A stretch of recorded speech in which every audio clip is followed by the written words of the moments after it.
ராகுல் காந்தி அவர்கள் நேற்றைக்கு ஹத்ரஸ் போயிருக்கிறார். இன்றைக்கு ஹத்ரஸுக்கு போறதுக்கு வழி தெரிந்த ராகுல் காந்திக்கு கள்ளக்குறிச்சிக்கு வருவதற்கு வழி தெரியவில்லை.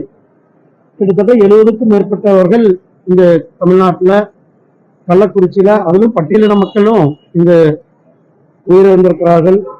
அவர் இங்கு வருவதற்கு வழி தெரியவில்லை. ஆனால் ஹத்ரஸ்க்கு உடனடியாக போறதுக்கு அரசியல் செய்யக்கூடாது. ஒரு சம்பவம் நடக்குதுன்னா இங்கேயும் வந்து அவர் பார்வையிடணும். ஏன் யார் தடுக்கிறார்கள் தமிழ்நாட்டுக்கு வர்றதுக்கு?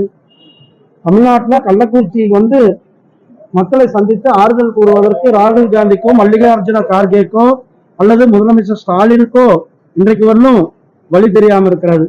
ஆனால் ஹத்ரஸ்க்கு போறதுக்கு இவர்களுக்கு வழி தெரிகிறது. இரட்டை நிலைப்பாடு எடுக்கக்கூடாது, அரசியல் செய்யக்கூடாது. அதனால் அவர்கள் உடனடியாக ராகுல் காந்தி அவர்கள் கள்ளக்குறிச்சிக்கு வந்து மக்களை பார்வையிடணும்.